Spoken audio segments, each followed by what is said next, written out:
Atuh. Alhamdulillah, alhamdulillahilladzi khalaqal mauta wal hayata liyabluwakum ayyukum ahsanu amala. Asyhadu an la ilaha illallah wahdahu la syarikalah wa asyhadu anna sayyidana Muhammadan abduhu wa rasuluh alladzi la nabiyya ba'dah. Allahumma shalli ala Muhammad sayyidil mursalin wa imamil muttaqin wa ala alihi wa sahbihi wa man da'a bi da'watihi ila yaumil qiyamah amma ba'du. Faqala Allah Ta'ala fil Qur'anil Karim, a'udzu billahi minasyaitonir rajim. Bismillahirrahmanirrahim. Afa tu'minuna bi badil kitab wa takfuruna bi ba fama jazaa'u may yaf'al dzalika minkum illa khizyun fil hayatid dunya wa yaumal qiyamati yuraddu ila asyadil azab. Al-ayah. Wa qala Rasulullah sallallahu alaihi wasallam, "Idza dhahara riba wa zina fi qaryatin faqad ahallu bi anfusihim azaballah." Al-hadis. Alhamdulillah hadirin jamaah syiar malam rahimakumullah. Kita bersyukur pada Allah Subhanahu wa taala karena malam ini masih diberikan nikmat yang tentu banyak sekali yang Allah berikan kepada kita, dan kalau kita hitung juga tidak akan pernah terhitung ya. Dan yang paling besar nikmat yang sering saya sampaikan dan berulang-ulang adalah keistiqomahan kita dalam menjalankan syariat Allah Subhanahu wa taala, mengkaji aturan-aturan Allah Subhanahu wa taala untuk kita perjuangkan sehingga menjadi sebuah aturan yang dilaksanakan dalam kehidupan kita sehari-hari. Nah, pada malam ini kita akan membahas satu topik yang saya kira jangka panjang mungkin ini ya, karena pembahasannya juga pembahasan jangka panjang, artinya tidak dalam waktu dekat, tapi dalam periode kepemimpinan ya Prabowo atau Menteri Keuangan Purbaya gitu kan. Yaitu terkait dengan isu lama yang kemudian diungkap kembali ya, terkait dengan redenominasi. Nah, saya nggak akan membahas tuntas malam ini karena cukup panjang ya. Mungkin akan 2 atau 3 babak kita bahas supaya kita lebih memahami ya. Karena kalau kita bicara terkait dengan redominasi, kita bicara fakta ya. Yang pertama mungkin, yang kedua nanti ya minggu berikutnya bicara terkait dengan krisis moneter karena redenominasi itu selalu dikaitkan dengan krisis moneter. Nah, nanti yang kedua kita bicara itu ya kan. Nah, bagian yang ketiga nanti insya Allah kita bicara apakah sebaiknya redenominasi atau de-dolarisasi itu kan, atau juga de euro atau apa mata uang Cina saya lupa gitu kan. Nah, artinya itu yang harus kemudian dilakukan oleh negara atau umat Islam apakah redenominasi atau dedolarisasi atau euro atau juga kita hilangkan, termasuk juga mungkin derupiahisasi itu kan. Kita ganti dengan solusi sistem yaitu dengan menggunakan sistem mata uang emas dan perak. Nah, ini rencana kita ya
laptopnya. Afan.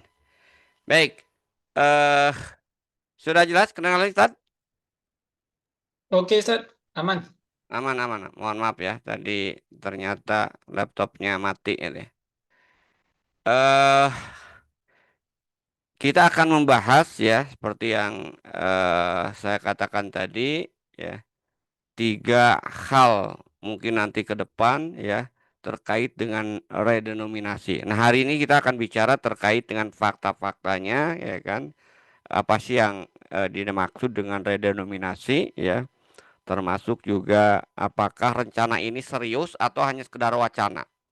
Karena kalau kita bicara terkait dengan tadi saya belum bisa share, Kirin, tolong. Ini ada dua soalnya saya pakai yang satu lagi ya, yang backgroundnya IC. Nah, Alhamdulillah, jadi Ustaz. eh kita akan membahas ya terkait dengan redenominasi ini, ya kan? Karena kalau kita lihat redenominasi itu bukan hal yang baru, ya. Isu ini sudah muncul sejak tahun 2010, ya. 2010 dengan berbagai pertimbangan yang terjadi pada masa itu ya akhirnya terus ditunda, bahkan gaungnya kemudian sempat hilang juga dalam konteks apa istilahnya itu wacana solusi ya dalam penyelesaian nilai mata uang atau rupiah ya dikaitkan dengan nilai mata uang yang lainnya. Nah, kalau kita lihat pada malam ini kita akan bicara terkait dengan fakta, terkait dengan redenominasi ya, solusi atau masalah baru ya. Nanti kita lihat di ini akan terjawab saya kira kalau kita mengikuti tiga episode yang akan kita bahas ya, berurut ya. Baik, wacana terkait dengan redenominasi, apakah solusi atau masalah baru? Ya, seperti yang saya katakan tadi, redenominasi itu bukan perkara yang baru sebenarnya. Itu sudah mulai diajukan dan diwacanakan tahun 2010. Berarti sudah hampir 15 tahun ya. Yang sekarang di tahun 2025 itu kemudian digagas kembali. Ya, digagas kembali. Nah, eh salah satu yang kemudian ramai sebenarnya bukan hanya di istilahnya itu dibahas oleh media asing, tapi sebenarnya juga kalau kita lihat berita dalam negeri, yaitu di majalah Tempo maupun majalah-majalah yang lainnya, ternyata RUU redenominasi ini sudah masuk prolegnas, ya, legislasi nasional usulan BI. Ya. Jadi ada 3 poin saya kira dari eh, rencana yang diajukan dalam prolegnas ini. Pertama bahwa memang rencana ini merupakan rencana jangka panjang. Jadi jangka menengah ya, sudah masuk prolegnas jangka menengah yaitu 2025-2029. Ya. Dan ini dalam konteks perundang-undangan di Indonesia berarti RUU ini adalah inisiasi pemerintah atas usulan Bank Indonesia. Jadi pembahasan terkait dengan sebuah undang-undang ada inisiatif anggota dewan, DPR, ada juga inisiatif dari pemerintah gitu kan. Nah, ini masuk dalam kategori inisiatif pemerintah. Proses formilnya itu sudah diajukan oleh BI untuk masuk dalam agenda legislasi nasional. Kemudian yang kedua, kalau kita lihat sudah mendapat tanggapan dari eh, DPR ya, yang ini dinyatakan oleh BI. Jadi Bank Indonesia menyatakan selanjutnya Bank Indonesia bersama pemerintah dan DPR akan terus melakukan pembahasan mengenai proses redenominasi ini. Ini seperti yang disampaikan oleh Kepala Departemen Komunikasi Bank Indonesia bertepatan dengan 10 November. Kemudian yang ketiga kita lihat juga bukti keseriusan terkait dengan redenominasi ini, pemerintah itu sudah buat langkah ya persiapannya, di mana redenominasi ini di pemerintahan Purbaya itu kan itu sudah tertuang dalam PMK nomor 70 tahun 2025 tentang Renstrak Kementerian Keuangan. Yang di situ kemudian disebutkan RUU redenominasi direncanakan selesai tahun 2027. Berarti kan waktu yang saya kira cukup panjang ya. Jadi persiapan berarti hampir 1 tahun ya kan. Termasuk penggodogan, pembahasan. Nah, baru rencana terrealisasi itu tahun 2027. Apakah di awal atau di akhir? Nah, ini belum kita dapatkan informasinya. Yang jelas kalau saya baca juga ya, ini kenapa memerlukan waktu yang lama ya? Karena tadi pertimbangan berbagai sektor tentu, baik terkait dengan inflasi, terkait dengan stabilitas ekonomi maupun juga terkait dengan pertumbuhan ekonomi dan pertimbangan dampak serta akibat ketika ini kemudian dilakukan. Dan ini saya kira memang membutuhkan persiapan. Bayangkan tuh kan nanti karena isu yang kemudian mencuat, redenominasi itu adalah penghilangan 3 digit ya. Yang misalnya uang yang 100.000 nanti nilainya itu menjadi 100.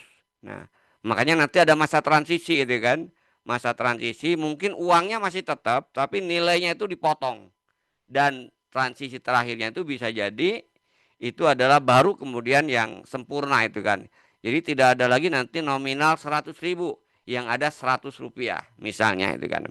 Nah, kalau kita lihat apa sih sebenarnya, kita pahami dulu fakta yang terkait dengan redenominasi supaya kita nanti bisa menghukumi ini dengan juga eh, istilahnya itu tepat ya kan. Jadi bisa dengan tepat ya memandang dan menilai kebijakan pemerintah terkait dengan redenominasi ini ya. Setelah kita tentu memahami kan apa sih sebenarnya yang dimaksud dengan redenominasi. Nanti apa bedanya dengan sunring gitu kan. Jadi Indonesia pernah melakukan apa yang disebut dengan sunring ya. Itu tahun 65 itu kan. Terjadi krisis yang luar biasa ya yang menyebabkan uang yang 1.000 itu kemudian dipotong menjadi 1 rupiah. Nah, itu proses namanya sunring. Nah, itu beda dengan redenominasi ya. Kalau kita lihat redenominasi itu adalah penyederhanaan jumlah dikit ya. Jumlah dikit pada denominasi atau pecahan rupiah tanpa mengurangi daya beli ya. Tanpa mengurangi harga atau nilai tukar rupiah terhadap harga barang dan atau jasa. Jadi hanya penyederhanaan aja gitu kan. Berarti kalau misalnya tergantung nanti kebijakannya apakah nolnya dihilangkan 3 atau 2 tergantung kebijakan, tapi yang santer itu 3. Misalnya ketika ada uang 100.000, nah berarti uang itu nilainya setelah redenominasi jadi 100. Jadi kalau misalnya ada harga beras ya 15.000 1 kilo gitu kan. Berarti nanti setelah redenominasi itu harganya 15 rupiah. Nah, ini kan luar biasa. Berarti seolah-olah kan kuat itu kan rupiah itu yang luar biasa. Jadi image yang ingin dimunculkan salah satunya mungkin itu gitu kan. Nah, tapi sebenarnya sama. Jadi kalau sunring itu adalah menyebabkan harga barangnya tetap gitu kan, tapi uangnya dipotong. Nah, kalau redenominasi itu harga barangnya juga menyesuaikan. Harga barang yang misalnya 2 juta ya jadi 2.000 gitu kan. Jadi nanti mobil itu kan, misalnya mobil baru yang sekarang 250 juta, nanti setelah redenominasi itu menjadi 250.000 harganya. Jadi murah kan? Mobil cuma 250.000. Cuman uangnya juga tadi uang yang 100.000 itu jadi 100. Artinya kan secara angka nggak ada perbedaan. Secara nilai itu kan. Nah, beda dengan sunring. Kalau sunring itu nilai uangnya yang kemudian dipotong itu kan akibat hiperinflasi itu kan. Nah, jadi kalau kita lihat gambaran sederhananya, jadi nanti ada masa transisi itu kan. Jadi masa transisi ya mungkin uangnya itu masih tetap, misalnya ini ya, ini ada tiga mata uang dengan tiga pecahan, 20.000, kemudian 50.000, 100.000. Nah, jadi masa transisi uangnya mungkin sama ya, uangnya masih tetap ya, misalnya 100.000, tapi walaupun 100.000 nilainya 100 ya. Jadi kalau misalnya tadi ada harga barang 100 rupiah, ya sebenarnya dibayar dengan uang denominasi yang sebelumnya 100.000 cuman dianggap 100 rupiah. Nah, ini masa transisi. Tadi yang saya lihat tadi itu kan waktu rencana itu berlaku 2027 gitu kan. Mungkin salah satu transisinya ini ya, menyiapkan penggantian mata uang, saya kira bukan waktu yang singkat. Karena dibutuhkan sosialisasi, dibutuhkan juga pencetakan uang baru. Karena setelah redenominasi nanti uang yang berlaku itu ya ini yang sebelah kanannya itu kan. Jadi di sini nanti ada pecahan baru, 100.000 jadi 100 rupiah, 50.000 menjadi 50 rupiah, dan 20.000 menjadi 20 rupiah. Nah, kalau kita lihat dari sini fakta, jadi redenominasi itu hanya menyederhanakan sebutan tadi ya, hanya menyederhanakan jumlah digitnya. Sementara daya beli dan harga barang itu tetap, tidak ada perubahan ya. Itu yang pertama yang harus kita tanamkan, pahami ya, bahwa redenominasi itu tidak merubah daya beli, tidak merubah harga barang ya. Hanya digit uang aja yang kemudian berubah, termasuk juga digit harga barang. Tadi saya contohkan, kalau ada uang 100.000 berarti nanti diredenominasi menjadi 100 ya. Kalau ada harga barang 200 juta berarti diredenominasi harganya menjadi 200.000. Nah, itu fakta yang pertama terkait dengan redenominasi. Nah, sehingga kalau kita lihat nanti di sini ya, masa transisi tadi ya, ini sudah juga kita lihat sama itu kan, cuman dalam bentuk yang lain saya buatkan itu kan. Jadi ini masa transisinya nanti di masa selesai itu ya tadi. Jadi tidak ada lagi istilahnya itu uang lama, semuanya menjadi uang baru dengan pecahan yang kecil tadi. Nah, pertanyaan yang kemudian menjadi perhatian kita adalah apakah ya ini the big question pertama, pertanyaan pertama, apakah negara yang berhasil melakukan redenominasi tingkat inflasinya stabil, persisten ya. Kita lihat ya kan, ini beberapa kasus ya kan. Ini ada 4 negara yang berhasil melakukan redenominasi. Pertama Turki itu kan, itu di 2005 luar biasa. Lira itu sampai dilakukan redenominasi oleh Turki itu ya, hilang 6, nolnya itu hilang 6. Kalau rencana Indonesia kan cuma 3, nanti sama Indonesia dengan Rusia itu kan. Jadi menghapus 6 nol dari lira, inflasi sebelum redenominasi itu 70%. Nah, cuman inflasi setelah redenominasi turun ke 7-10% dalam 2 tahun ya. Tapi biaya yang harus dikeluarkan oleh pemerintah untuk redenominasi itu senilai 300 juta US dollar. Jadi berarti kurang lebih triliunan juga ya kalau kita konversi ke rupiah. Kemudian PDB per kapita naik dari 5 US dollar menjadi 10 US dollar dalam rentang waktu 2005-2008. Jadi memang ada perubahan. Tapi kita tahu 2010 bahkan 2020 kemarin kembali lagi Turki dihadapkan pada krisis lagi gitu kan. Sampai sekarang krisis yang luar biasa juga di Turki sama itu kan. Sehingga nilai tukar rupiah dengan rupiah dengan lira itu juga tidak jauh beda itu kan. Nah, kemudian yang kedua, kita lihat Rusia ya. Rusia tahun 98 itu melakukan redenominasi juga. Menghapus 3 nol ya. Jadi seperti rencana Indonesia. Jadi nah, kalau di Indonesia tadi ya 100.000 jadi 100. Nah, ini rupiah di Rusia juga sama. Inflasi yang terjadi di Rusia sebelum setelah redenominasi itu turun memang gitu kan. Jadi inflasi dari 100% itu menjadi 36%. Biaya cetak uang baru itu sekitar 7 triliun. Ini kita lihat ya. Biayanya itu besar sekali itu kan. 7 triliun ya kan. Ya, pertanyaannya tadi nanti kita bahas mungkin pada kesempatan berikutnya, betulkah inflasi dari 100% ke 36% itu turun angkanya secara kuantitatif atau juga kualitatif? Nah, nanti mungkin perlu kita kaji juga secara mendalam. Karena kita lihat biaya itu luar biasa. Tidak sedikit, 7 triliun.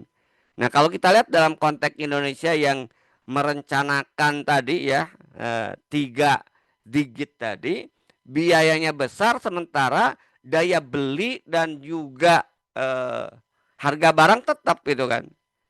Sementara di sisi lain biayanya besar sekali. Nah, apakah ini ada manfaatnya itu kan? Nah, ini kita lihat kajian berikutnya. Kemudian Brasil sama seperti rencana Indonesia dan tadi Rusia sudah melakukan itu menghapuskan 3 nol. Memang inflasi turun ya dari 2.500% itu menjadi 10 sampai 15%. Jadi berhasil mengatasi inflasi. Ya, cuman masalahnya permanen atau hanya sesaat ya kan. Ya. Nah, biaya transisinya itu adalah 700 US dollar. Ini luar biasa. Ya. Jadi 700 US dollar dan nah 3 negara itu berhasil deh kan dengan redenominasinya. Tapi Zimbabwe yang melakukan redenominasi ya bahkan melakukan 3 kali ya. Pertama menghapus 3. Harga telur itu sampai miliaran mungkin di Zimbabwe itu kan. Karena 1 kilonya pernah ratusan juta itu kan. Akibat nilai uangnya sama sekali ambruk gitu kan. Sehingga Zimbabwe melakukan redenominasi sampai 3 kali, menghapus 3 digit, 10 digit, terakhir 12 digit. Inflasi ternyata parah itu kan, bukan berhasil. Nah ini kita lihat ya. Jadi nanti kita akan bahas syarat-syarat keberhasilan sebuah negara yang melakukan redenominasi. Ternyata Zimbabwe gagal ya. Justru malah yang tadinya inflasi 1.000% itu menjadi hiperinflasi 500%, 500.000 ya. Nah, ini contoh terburuk bila tidak dibarengi reformasi struktural. Nah, itu fakta-fakta yang terkait dengan apakah setelah redenominasi itu ekonomi membaik atau tidak. Ternyata faktanya ada yang berhasil mengendalikan inflasi, ada yang semakin parah seperti yang terjadi pada negara Zimbabwe tadi. Nah, kemudian kita lihat ya, kita lihat nostalgia dengan nilai rupiah kita itu kan dari waktu ke waktu ya. Nah, kalau kita lihat ya, kita lihat rupiah itu kan ini mata rupiah jadul. Kalau saya perasaan masih pernah lihat deh kan ya. Walaupun ini kan terbit tahun 71, saya lahir 69, tahun saya SD kecil tuh masih melihat lah uang ini 25 rupiah gitu kan. Karena dulu saya ingat beli kerupuk itu 1 rupiah itu dapat 5 gitu kan. Berarti kalau 25 rupiah itu kali 5 ya kerupuk yang sekarang 500 atau 1.000 ya tergantung tempatnya. Nah, berarti kalau 25 rupiah kali 5 berarti dapat 125 kuruk. Satu black mungkin 25 rupiah itu dulu ya. Nah, ini menunjukkan kalau kita lihat ya kekuatan daya beli rupiah pada saat itu luar biasa itu kan ya. Tapi tadi itu kan sesuai dengan harga nilainya itu kan. Nilai rupiah sesuai dengan harga barang. Ini besar itu karena dihitung dengan sekarang gitu kan. Kuat itu.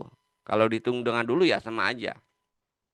Pernah juga nah ini tahun 2070 itu ya ada pecahan 2 rupiah ya enggak, kemudian 25 rupiah itu cukup besar, ternyata ada 2 rupiah, bahkan juga ada 1 rupiah juga itu kan, ini uang logamnya itu kan, ada yang 5 rupiah. Nah ini 5 rupiah ya, 2 rupiah, 25 rupiah, berarti besar sebenarnya 25 rupiah untuk ukuran pada saat itu. Nah, ada juga pecahan 10 rupiah gitu kan. Ini masih baru, ini tahun 79. Berarti kalau kita lihat relatif ya nilai itu tahun 70 79 itu mata uang kita itu masih berada di digit yang kecil, gitu kan. Tidak seperti sekarang 100.000 gitu kan. Sekarang kan rupiah paling kecil itu 200 ya, 200, ada yang 200 rupiah gitu kan.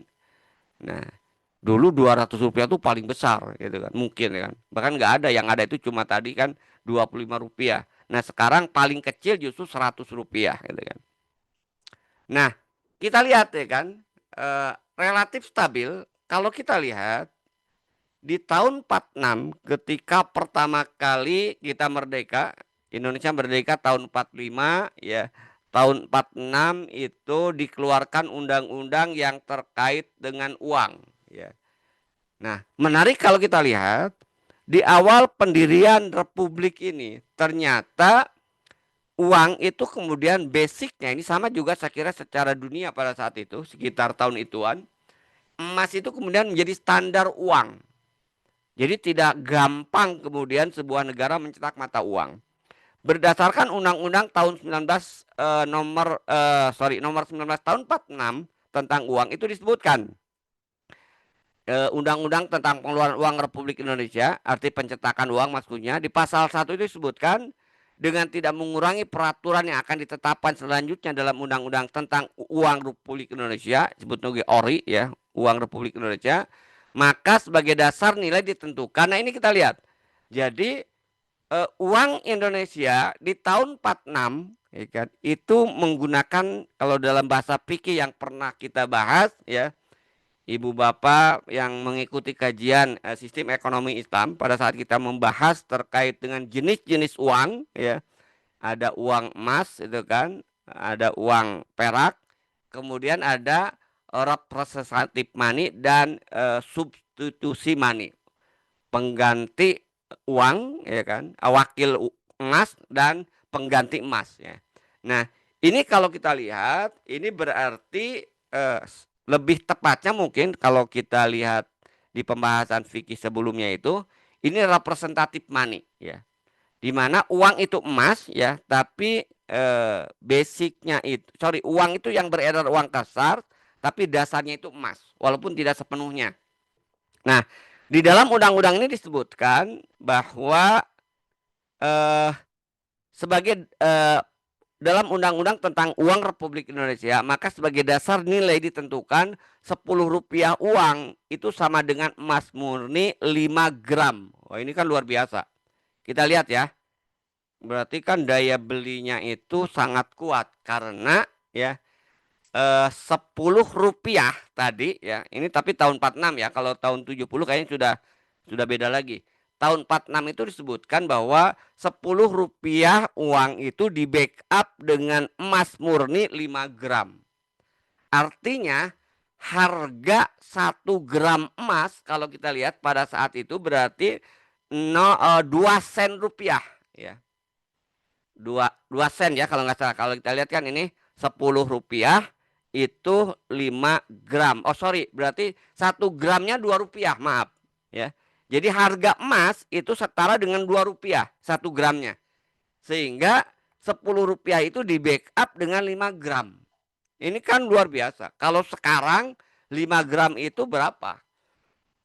1 gram itu sekarang sejuta ya. Kalau emas murni ya kurang lebih gitulah. Kalau saya lihat dari harga Antam berarti kalau 5 gram itu 5 juta. Kalau 5 juta ini sama dengan dulu 5 juta itu senilai dengan 10 rupiah. Ini kan luar biasa. Daya beli uang pada saat itu gitu kan. Nah, ini awal Indonesia merdeka itu menjadikan uang itu standarnya itu kemudian emas ya. Yang kita sebut dengan representative money gitu kan. Nah, pertanyaannya adalah kalau kita perhatikan ya, dulu 1 rupiah berarti tadi 1/2 gram emas kalau kita lihat berarti senilai ini kan sekarang ini 1 rupiah ini 100.000 ya.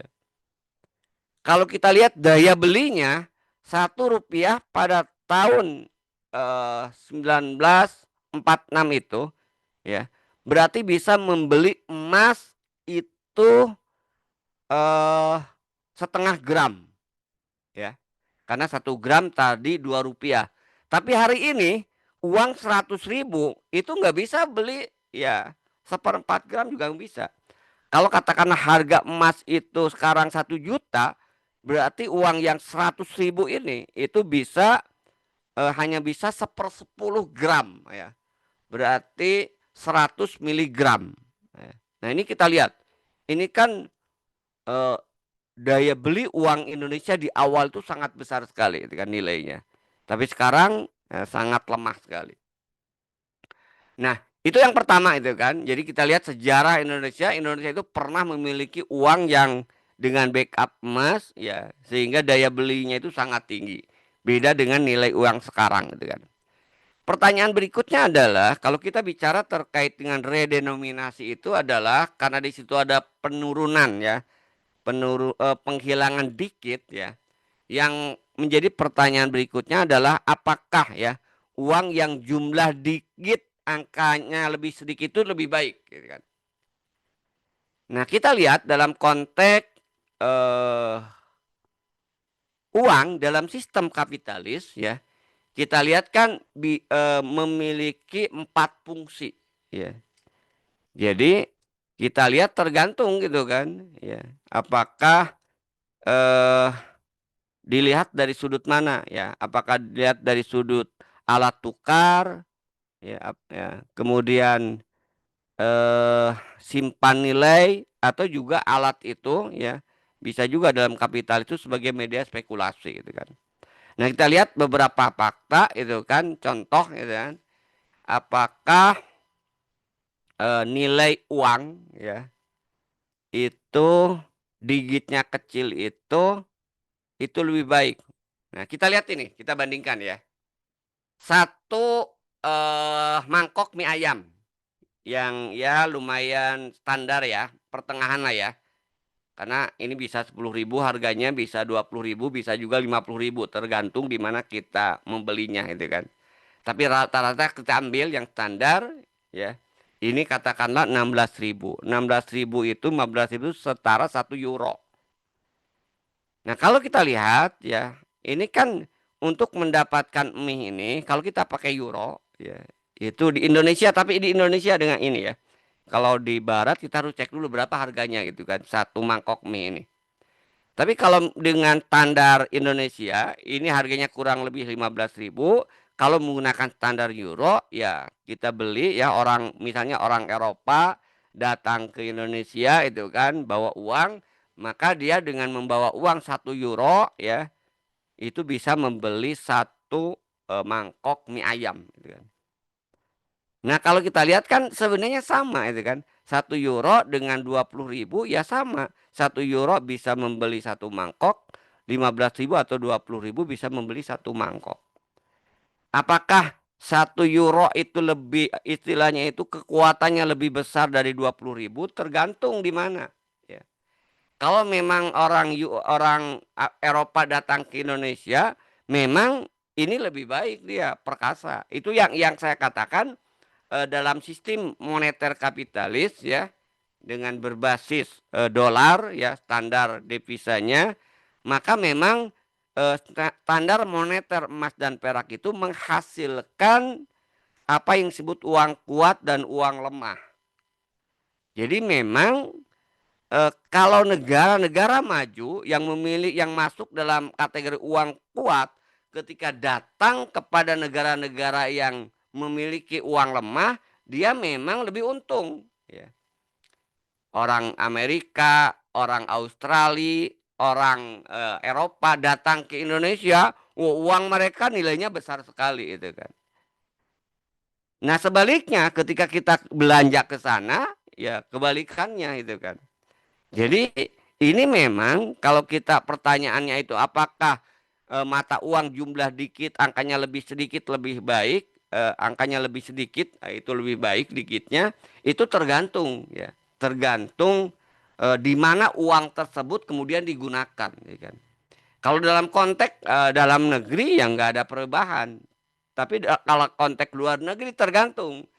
Kalau dia berhadapan dengan negara yang maju ya yang kemungkinan tadi ya uangnya masuk dalam kategori uang kuat ya memang ya rupiah atau yang digitnya besar itu malah justru lebih lebih rendah gitu kan.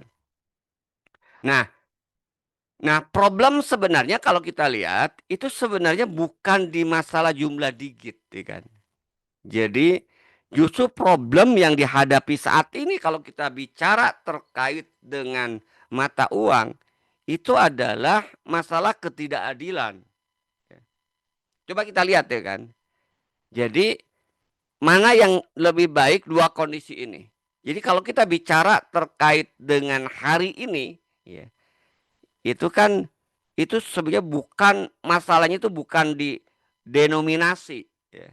Karena seperti yang saya katakan tadi, kalau kita bicara tentang denominasi, ya, memang tergantung gitu kan. Kalau orang Barat yang belanja di Indonesia, yang mata uangnya kuat, ya dia memang kuat.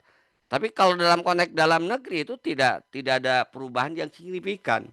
Mau denominasinya 1.000 ya, misalnya 3 tadi, 1.000 dengan 0,6 atau dengan sejuta sama aja. Kenapa?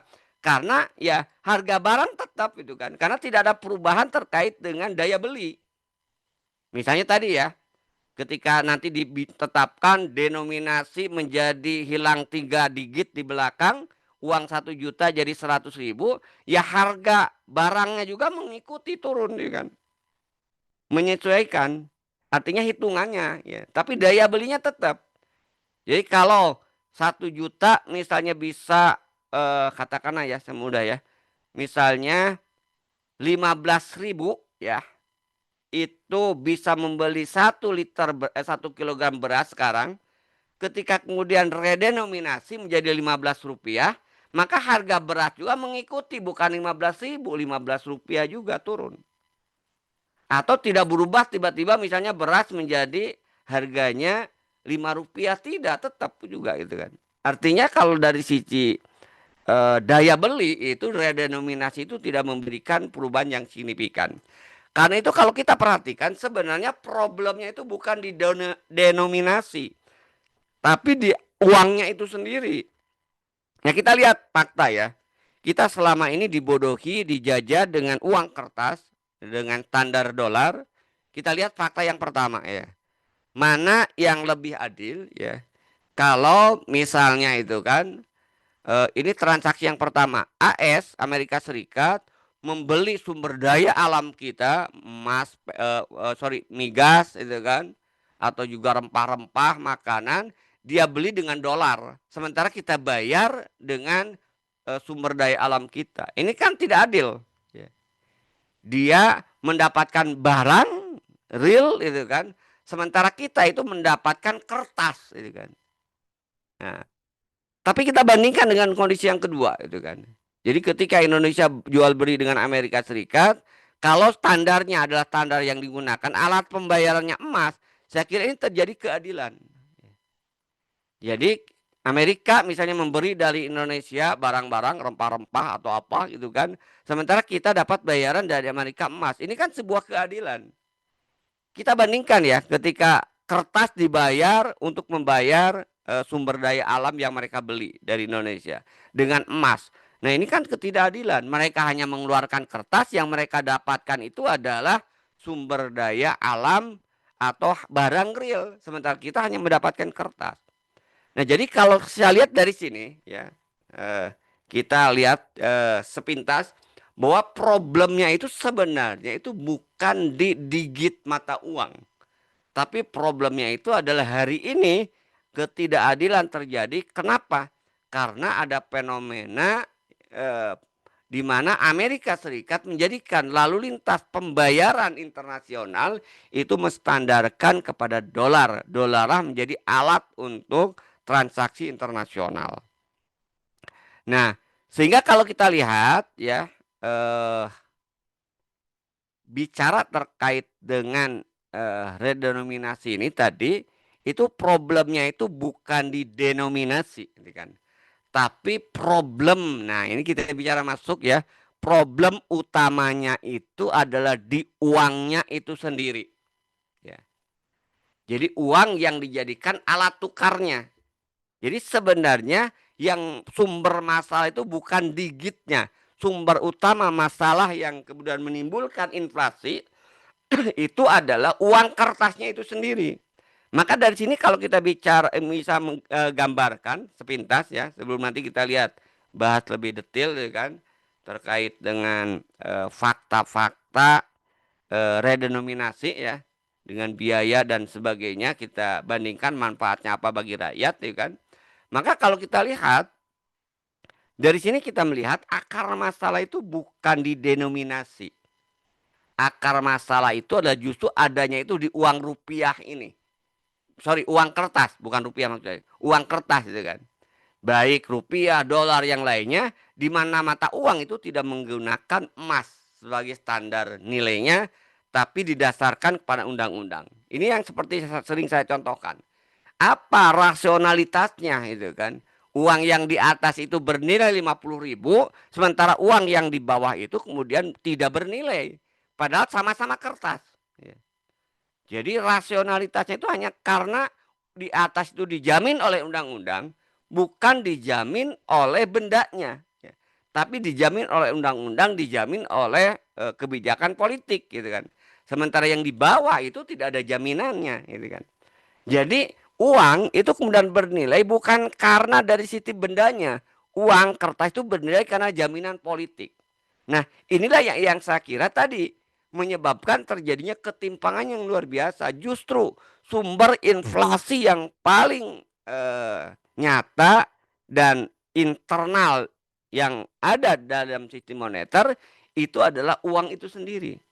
Maka dari sini kita bisa lihat akar masalah sebenarnya yang terjadi dalam konteks moneter ini itu bukan denominasi. Akar masalah yang sebenarnya itu adalah uang kertas itu sendiri. Ya. Nah, ini saya lihat ya yang mungkin pertama yang ingin saya bahas ya. Nah, kenapa? Karena kalau kita lihat nanti dalam konteks mata uang rupiah, mata uang kertas, maaf, itu memunculkan istilah ada nilai nominal, nilai intrinsik. Ya. Di mana antara nilai nominal dan nilai intrinsik itu sangat jauh sekali. Ya. Kalau bahasa sederhananya, nilai nominal itu adalah harga jualnya dari uang, dan ini sangat tergantung kekuatan politik, tidak terkait dengan bendanya. Kalau nilai intrinsik itu harga pokok produksi dari uang, terbuat dari bahan apa. Maka kalau kita bandingkan ya, ini uang yang di bawah ini, gambar ini, katakanlah ini misalnya uang lama itu kan. Uang yang bawah ya, yang kita lihat nilainya ya, katakanlah ini 100.000 dengan uang yang mungkin logam, itu pasti nilai intrinsiknya lebih besar uang logam. Tapi nilai nominalnya itu lebih besar nih uang kertas.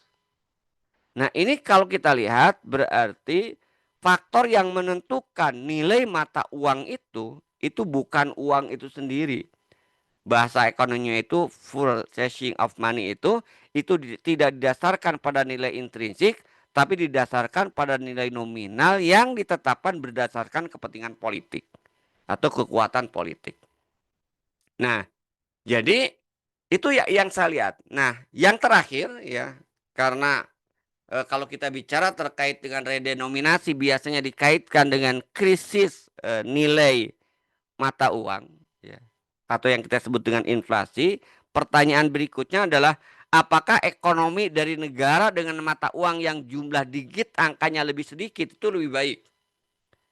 Misalnya kalau mata uangnya digitnya kecil, itu tidak akan jatuh dalam krisis ekonomi atau krisis keuangan. Fakta menunjukkan ternyata tidak.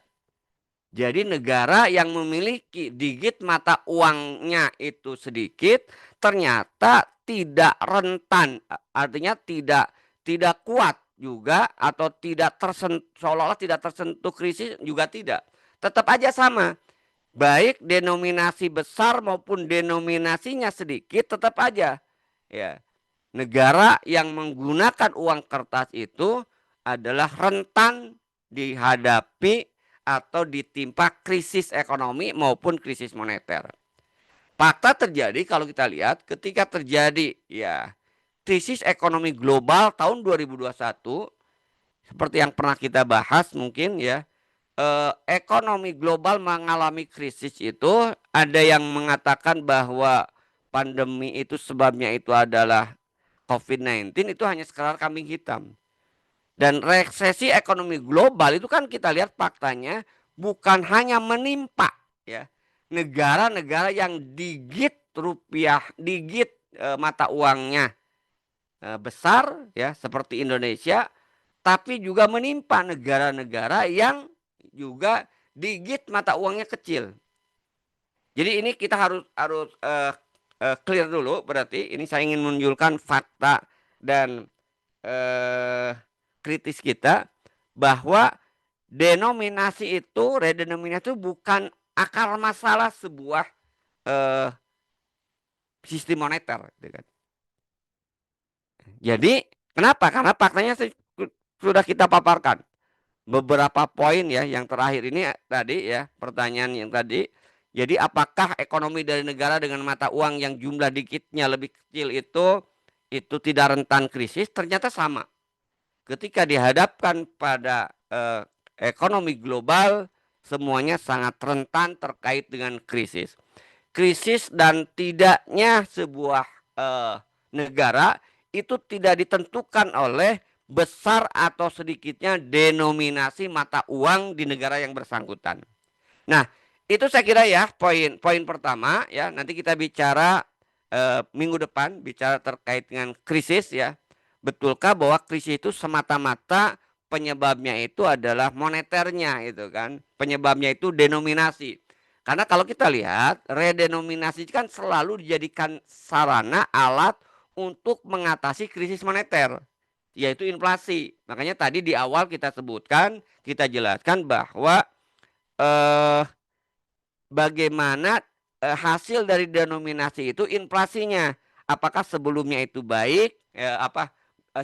Apakah denominasi itu redenominasi itu bisa menurunkan nilai inflasi atau tidak? Seolah-olah redenominasi itu salah satu solusi untuk mengatasi menurunnya nilai mata uang atau yang disebut dengan inflasi. Inflasi kalau dalam bahasa ekonomi itu adalah krisis moneter. Nah, apakah krisis moneter itu semata-mata problem dari mata uang? Nah, ini yang mungkin kita akan bahas pada kesempatan minggu depan. Itu barangkali ya, Tadazhar, fakta. Saya ingin masih bicara terkait dengan fakta, belum bicara terkait dengan hukum syara, itu kan? Belum bicara terkait dengan solusi juga. Ini hanya memaparkan apa sih yang disebut dengan redenominasi, apakah ya intinya itu masalahnya itu di redenominasi atau masalahnya itu di mata uang. Ya. Itu barangkali ya yang bisa saya sampaikan. Terima kasih atas perhatiannya. Assalamualaikum warahmatullahi wabarakatuh. Waalaikumsalam warahmatullahi wabarakatuh. Ya, Alhamdulillah. Syukuran Ustadz atas pemaparannya. Untuk sesi malam ini, beliau ingin menyampaikan terkait dengan realitas ya, fakta tentang redenominasi mata uang rupiah. Dan boleh jadi, seperti yang kami sampaikan tadi di awal, mayoritas mungkin sebagian masyarakat Indonesia boleh jadi belum tahu apa fakta dari kebijakan yang akan diambil oleh pemerintah kali ini untuk melakukan redenominasi ya. Mudah-mudahan dengan adanya kajian ini masyarakat mendapatkan gambaran terkait dengan realitas. Kemudian pertanyaannya selanjutnya bahwa apakah kebijakan redenominasi ini akan menyelesaikan apa yang menjadi kekhawatiran pemerintah mengantisipasi inflasi ya, sehingga kita perlu mendiskusikan malam ini terkait dengan apa yang direncanakan pemerintah. Kira-kira dari rencana apakah kemudian ini menjadi solusi untuk menghindari negeri ini dari inflasi tadi ataupun krisis ekonomi ya. Alhamdulillah. Buat Bapak Ibu, seperti yang beliau sampaikan ini masih ada 2 sesi lagi selanjutnya. Namun tidak masalah buat Bapak Ibu yang ingin diskusi, terkait dengan malam ini berkaitan dengan fakta ya. Kalaupun ada yang ingin memperdalam lagi, silakan nanti pertanyaannya dikirimkan ke kolom komentar. Kalaupun ada yang ingin interaktif langsung, kita nanti izinkan langsung untuk melakukan resen saja ya. Ini sudah ada Pak Normannya. Oh, ini pertanyaannya cukup menantang nih, Ustaz. Ini ada pertanyaan yang minta ditanggapi nih, Ustaz, dari peserta kita. Apa bedanya sistem ekonomi dengan sistem moneter, Ustaz? Apakah sistem ekonomi Islam mampu membagi uang emas dan perak merata untuk masyarakat? Nah, ini gimana tanggapannya, Ustaz? Ya, baik ya. Kalau kita bicara apa sih perbedaan sistem ekonomi dengan sistem moneter ya. Kalau kita lihat kan di pembahasan awal ketika kita membahas detail terkait dengan sistem ekonomi, kita awali kan dengan pembahasan definisi sistem ekonomi. Kalau kita bicara terkait dengan sistem ekonomi itu kan sebuah aturan ya, regulasi yang mengatur terkait dengan sumber daya ekonomi ya. Sumber daya ekonomi dari sisi apa? Dari sisi eh, kepemilikan dan dari sisi pengelolaan dan dari sisi distribusi. Ya, itu sistem ekonomi ya. Jadi sistem ekonomi itu sederhananya itu bagaimana mengatur kepemilikan, pengelolaan dan distribusi sumber daya ekonomi ya yang ada di sebuah negara. Nah, dari sistem ekonomi itu turunannya ada yang disebut dengan subsistem ya. Subsistem. Nah, dalam subsistem ekonomi ada yang disebut dengan sistem moneter. Jadi kalau kita bicara apa bedanya sistem ekonomi dengan sistem moneter, jadi sistem moneter itu bagian dari sistem ekonomi atau sistem moneter itu subsistem ekonomi yang mengurusi tentang apa? Yang mengurusi tentang uang dan instrumen keuangan di sebuah negara. Jadi kalau bicara tentang moneter itu, sistem moneter itu berarti ya sistem ekonomi yang membahas spesifik di bidang uang dan instrumen yang berhubungan dengan uang. Itu sistem moneter, itu sederhananya itu kan. Jadi uang dan instrumen keuangan. Jadi sistem ekonomi yang membahas terkait dengan uang dan instrumen keuangan itulah sistem moneter. Itu yang kita sebut dengan subsistem. Ya, nanti ada sistem fiskal, itu kaitannya dengan pajak atau pendapatan negara, ya kan.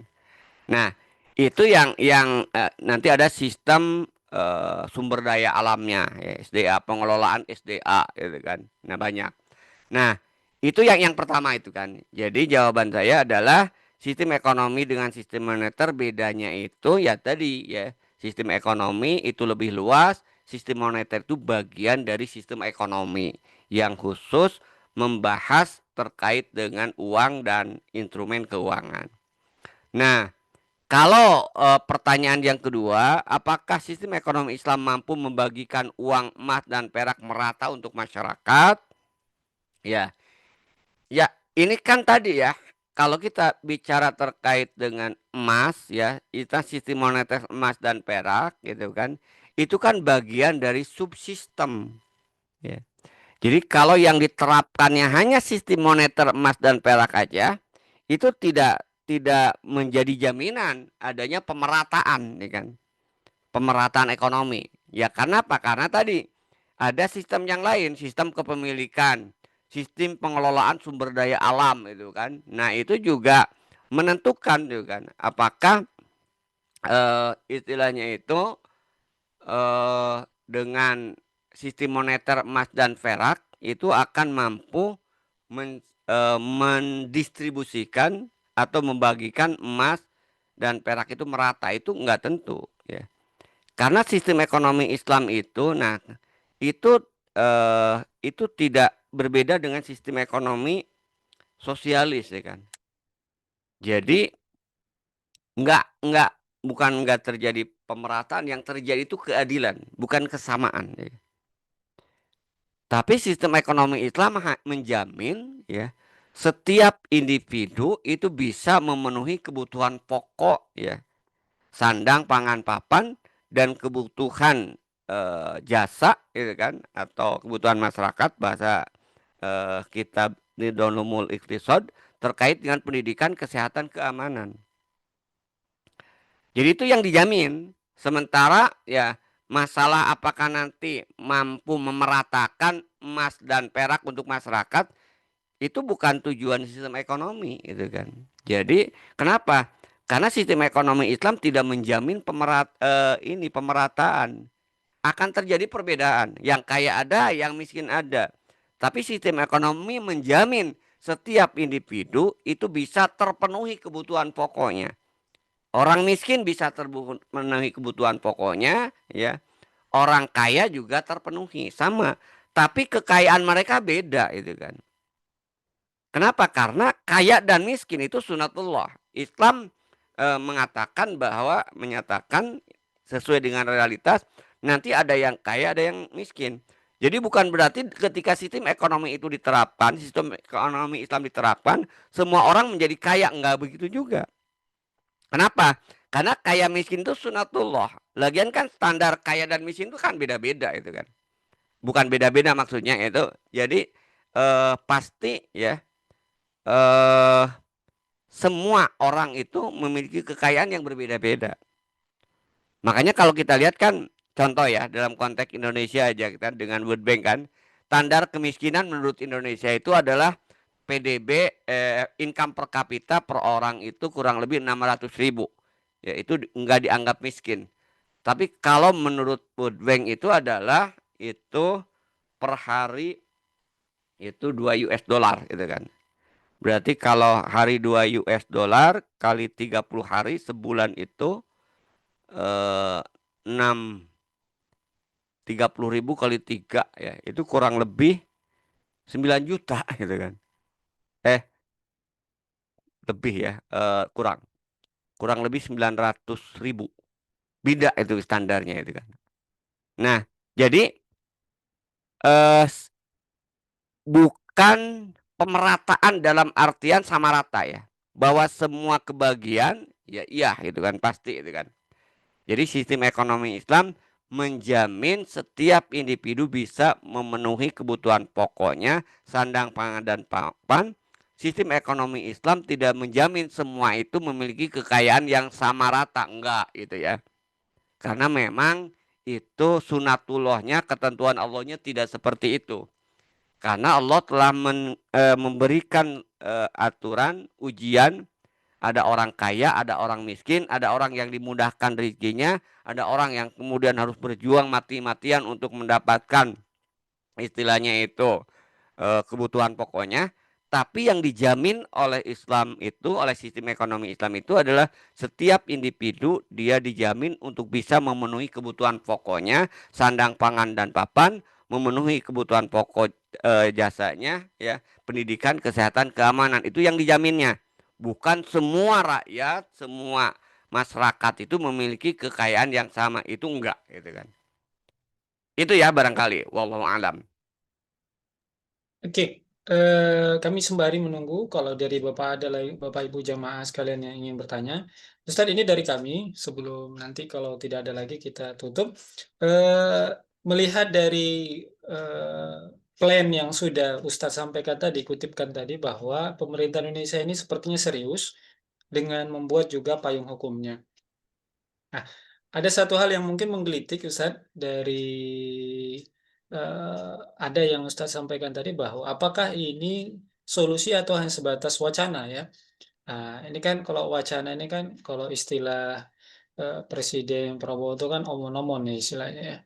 Nah, kira-kira menurut Ustadz, apakah ke rencana ini bisa menjadi solusi yang efektif untuk menghindari apa yang dikhawatirkan mungkin ya, karena kan ini upaya kita anggap niat baik dari pemerintah menjaga masyarakat dari daya beli yang menurun terus-menerus ya. Nah, apakah ini bisa menjadi solusi jangka pendek atau memang hanya sebatas wacana? Ini menurut Ustadz bagaimana, Ustadz? Baik, seperti yang saya katakan tadi ya, eh redenominasi itu kan hanya penyederhanaan ya. Penyederhanaan nilai mata uang ya. Yang mungkin nanti ya itu akan dilihat manfaat dan biayanya, cost benefitnya. Jadi sudah saya tegaskan di awal tadi bahwa redenominasi itu sebenarnya tidak akan menyebabkan perbedaan eh, daya beli uang. Daya beli uang relatif tetap, ya. Hanya denominasi aja. Nah, nanti kita lihat kan, ya nanti ini apakah pertarungan politiknya itu nanti di pengesahan undang-undangnya itu kan. Apakah masing-masing punya kepentingan enggak gitu kan. Kalau semua sepakat DPR misalnya ya bahwa karena ini penting gitu kan untuk sebenarnya kan memang secara secara istilahnya itu secara psikologis ya kan. Ini yang kalau dulu ya, mohon maaf ya. Ini yang mungkin bukan tersembunyi itu kan. Dulu itu kemudian muncul redenominasi itu karena aspek psikologis. Aspek psikologis ketika eh, gaji rentang gaji di Indonesia itu sangat tinggi. Ya. Misalnya tadi ya, ada guru yang digaji dengan 500.000 ya, ya per bulan, ya kan, bahkan kurang, bahkan ada juga yang 100.000 ya, bahkan ada juga yang guru honorer honorer itu bisa jadi 75.000. Ada juga yang masih 2 M, makasih Mas gitu kan. Nah, sementara anggota dewan itu gajinya itu kan luar biasa. Nah, dulu ada isu redenominasi itu untuk menghilangkan psikologis ini deh. Sehingga kesenjangan gaji terendah dengan gaji tertinggi itu tidak berlipat-lipat, ya kan. Nah, makanya dibuatlah penyederhanaan, ya kan. Tapi akhirnya kan ditolak. Kenapa ditolak? Ya, kalau saya lihat sih alasannya tuh banyak karena fundamental ekonominya belum siap. Karena redenominasi itu mensyaratkan inflasi itu stabil, pertumbuhan juga stabil, gitu kan. Nah, karena kemudian dianggap waktu itu belum siap, maka redenominasi itu kemudian belum dilaksanakan, hanya wacana aja, gitu kan. Tapi juga banyak penolakan. Kenapa banyak penolakan? Karena biaya untuk melakukan redenominasi itu tidak sedikit, triliunan. Ya. Tadi kita lihat ya dalam konteks saya baca di rencana ya, kalau kita lihat misalnya ya kalkulasi yang terkait dengan redenominasi itu, kalau kita bicara terkait dengan biayanya itu saya kira banyak sekali itu kan, banyak besar sekali. Bisa triliunan karena kalau kalau kita lihat tadi ya di eh, saya coba cari beberapa data itu ya. Jadi diperkirakan ya dana yang digunakan yang dikeluarkan untuk melakukan redenominasi itu dari sisi pencetakan uangnya saja gitu kan. Itu kalau kalau kita lihat ini saya punya data misalnya ya, perkiraan ya, perkiraan untuk mengganti uangnya saja itu kan. Untuk mengganti uangnya saja itu diperkirakan sampai 5 triliun ya. Untuk mengganti uangnya ya. Untuk mengganti uang sampai 5 triliun ya. Kemudian untuk mengganti alatnya, mesin ATM dan sebagainya itu kan atau sistemnya itu diperkirakan juga sama sekitar itu. Kemudian untuk sosialisasinya diperkirakan 3 triliun dalam rentang waktu 2 tahun tadi. Maka biaya yang dikeluarkan itu kurang lebih itu ya mencapai 13 sampai 15 triliun. Pertanyaannya apa manfaat untuk masyarakat itu kan? Biaya yang tidak sedikit ini itu kan. Nah, ini juga menurut saya itu nanti menjadi mungkin pertimbangan apakah akan dilanjutkan atau tidak itu kan. Karena biayanya tidak sedikit. Ya. Siapa sih yang diuntungkan dengan redenominasi ini? Betulkah itu berdampak kepada apa istilahnya itu daya beli masyarakat atau tidak? Nah, ini yang mungkin kita nanti akan terjadi perdebatan, ya kan? Ya. Nah, itu ya terjadi omon-omon, ya kan? Tapi kalau itu sudah keputusan politik, memang tidak bisa dipungkiri gitu kan bahwa dari sisi manfaatnya ada, dari sisi praktis misalnya itu kan, digit kita itu kan di kalkulator aja udah nggak cukup misalnya untuk ini kan, untuk bikin repot lah gitu kan, dengan 100 juta 1 miliar itu kan, nanti kan nggak ada uang itu paling ya ratusan juta itu kan paling tinggi itu kan ya, sekarang kan udah triliunan, maka dengan dihilangkan 3 digit berarti tertinggi itu miliar. Nah, dari sisi praktis memang ada manfaatnya. Cuman apakah nanti ini berdampak kepada pertumbuhan ekonomi, berdampak kepada menekankan inflasi. Nah, ini yang perlu dikaji lebih lanjut ya kan. Nah, inilah yang menurut saya akan menjadi titik perdebatan. Tapi kalau itu menjadi sebuah keputusan politik, ya saya kira gampang aja karena kan kalau itu keputusan politik ya, ya semua kan tidak bisa nolak ya dengan kekuasaan. Jangankan yang mungkin ini ada sedikit manfaatnya untuk rakyat ya, mempermudah itu kan. Ya, kereta api cepat yang bukan untuk kepentingan rakyat juga faktanya kan sudah berdarah-darah sejak awal juga ditetapkan kalau ada unsur keuntungan bagi rejim itu kan. Itu keputusan politik ya, rakyat nggak bisa berbuat apa-apa kan. Itu kan biaya kereta api cepat 112 triliun. Ini kan cuma paling tadi ya, dana yang dibutuhkan kurang lebih ya 15 triliun untuk penggantian untuk redenominasi ini. Saya lihat sih tergantung keputusan politik tadi itu kan. Apakah ini hanya sekedar omon-omon atau menjadi sebuah realitas? Ya, menurut saya ya tergantung ke depan ya kan. Tergantung partai politik, tergantung kebijakan. Cuman dugaan saya kalau kalau ini sudah masuk prolegnas, kemudian sudah juga disiapkan PMK-nya, keputusan Menteri Keuangannya menurut saya ini, dan saya lihat juga sudah ada timeline-nya ya. Kemungkinan sih ini akan dilakukan ya kan. Ya, cuman kita nggak tahu juga kan kondisi ekonomi Indonesia berikutnya.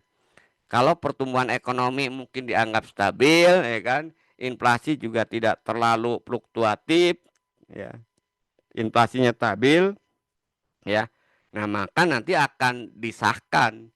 Nah, jadi kita nanti di minggu depan kita coba kita bahas, ya kan, syarat-syarat eh, perekonomian sebuah negara yang melakukan yang secara bukan secara ekonomi bisa melakukan redenominasi, gitu ya.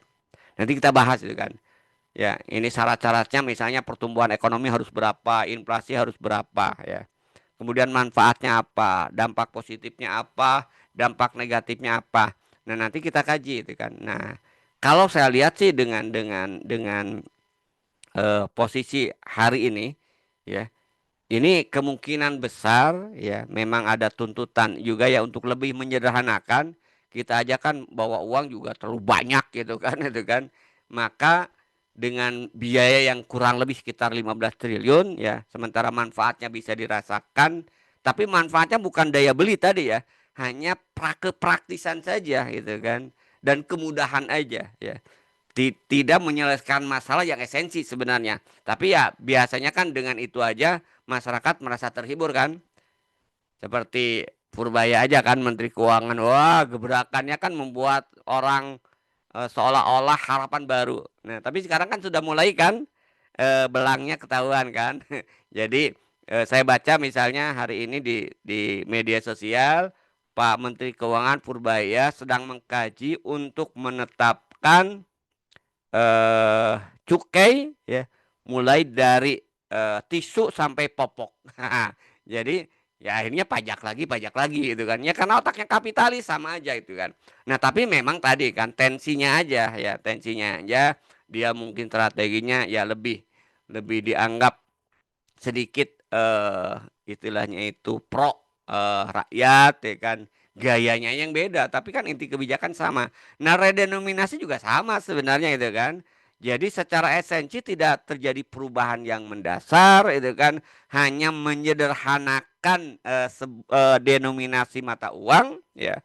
Tapi kan biayanya tinggi itu kan. Nah, justru nanti yang akan kita bahas itu yang harus dilakukan itu sebenarnya itu bukan redenominasi. Ya, kalau kita ingin ekonomi kita itu sehat, ekonomi kita itu kemudian bisa memberikan maslahat kepada umat, ya bukan redenominasi, tanggung gitu kan. Sudah biaya besar tapi tidak ada manfaat ya kan. Maka yang harus diganti itu kalau kita bicara sistem moneter adalah tadi masisasi itu kan bahasa saya itu kan. Jadi sistem moneternya harus kita ganti berbasis emas dan perak. Itu baru saya kira akan memberikan manfaat yang real bagi umat ya kan. Cuman masalahnya, nah nanti kita lihat tantangannya itu nggak mungkin itu bisa dilakukan penggantian mata uang rupiah menjadi standar emas dan perak tanpa ada persetujuan dari negara global, ya kan kapitalisme global. Itu ya barangkali. Jadi kalau ditanya tadi apakah omon-omon atau akan realitas, saya melihatnya masih 50-50 lah. Masih ada kemungkinan sama antara omon-omon dengan kemudian realitas. Kenapa saya 50-50? Karena rencana ini sudah lama itu kan. Ya, rencana ini sudah lama. Nah, tapi waktu itu kan sempat juga teknis juga sudah diatur, akhirnya kan batal. Nah, ini juga dibuat ya, dimasukkan prolegnas nanti, prolegnas juga jangka menengah tadi, kemudian disiapkan juga rencana strategis Kementerian Keuangan ya. Makanya peluangnya itu ya tadi masih 50-50. Bisa aja tadi kalau tekanan politik, tekanan ekonomi ya itu nggak jadi juga gitu kan. Tapi peluangnya adalah saya masih melihat membacanya 50-50 ya. Untuk dilaksanakan redenominasi atau tidak. Oke, Alhamdulillah. Em, Ustadz, izin satu pertanyaan lagi boleh Ustadz? Ya, siap.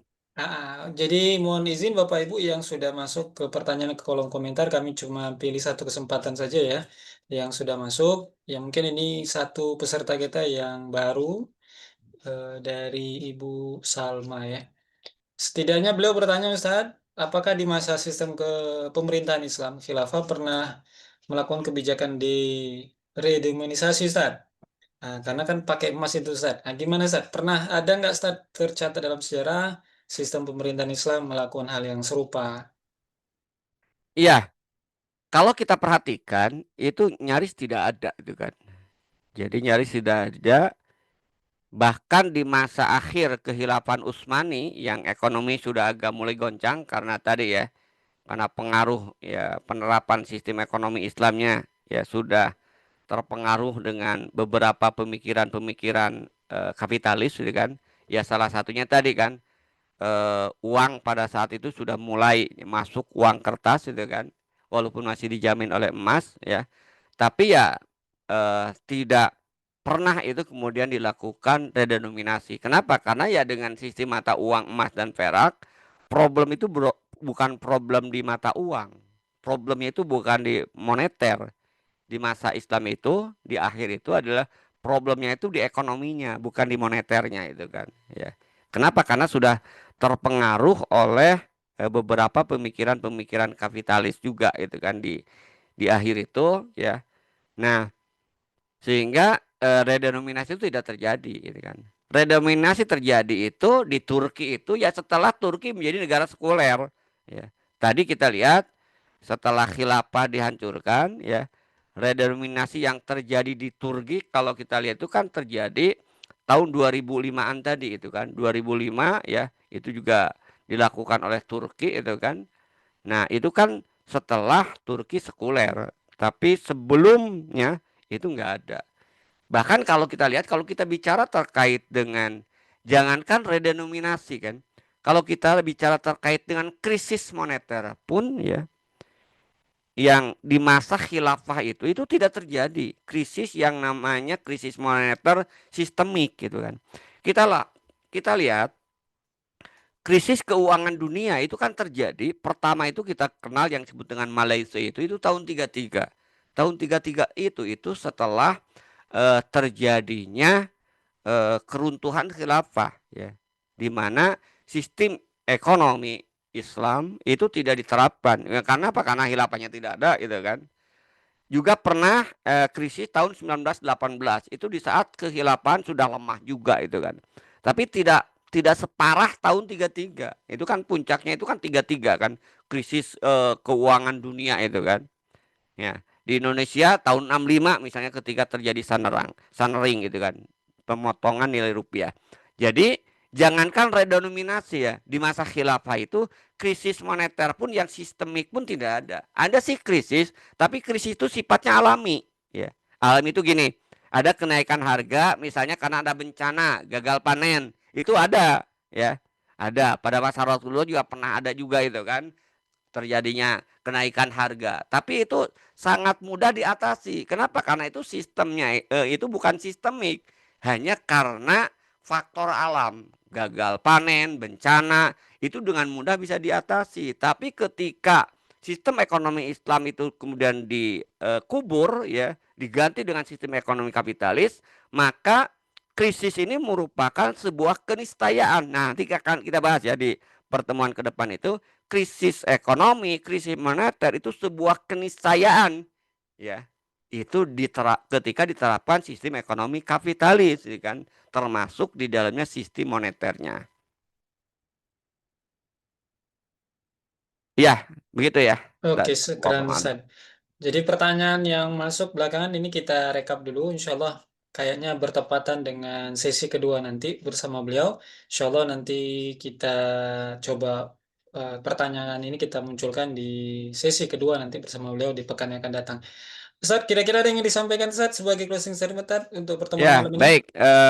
Sebagai penutup ya, di pertemuan pertama ini seperti yang saya katakan tadi, kita masih melihat fakta ya, fakta terkait dengan apa itu redenominasi. Kemudian kita munculkan pertanyaan-pertanyaan, apakah redenominasi itu ada manfaat atau tidak, itu kan secara esensi. Nah, kalau kita lihat tadi ya kesimpulannya, redenominasi itu manfaatnya itu tidak signifikan, ya kan? Ya, tidak signifikan ya. Karena itu sebenarnya solusi redenominasi itu bukan solusi yang kita harapkan, ya kan, untuk bisa menyelesaikan problem ekonomi atau keluar kita dari krisis ekonomi atau krisis moneter, gitu kan. Nah, bagaimana kemudian solusi yang hakiki? Nah, nanti kita bahas di bagian akhir, gitu kan. Nah, nanti bagian kedua kita akan membahas ya terkait dengan krisisnya, terkait dengan kapan redenominasi itu kemudian bisa dilakukan gitu kan, dan apa manfaat yang bisa didapatkan dari redenominasi itu kan, walaupun tadi jelas manfaatnya bukan sesuatu yang esensi penting, tapi manfaatnya hanya sekedar masalah teknis semata. Itu ya barangkali ya yang bisa kita bahas pada kesempatan pertama ini. Terima kasih ya, saya kira atas perhatian dan kesetiaannya para jamaah syiar malam ya. Mudah-mudahan senantiasa kita berikan kesehatan dan kemudahan untuk menerima hidayah dalam bentuk pemahaman terhadap sistem ekonomi Islam secara paripurna. Itu barangkali wallahu alam shawab. Assalamualaikum warahmatullahi wabarakatuh.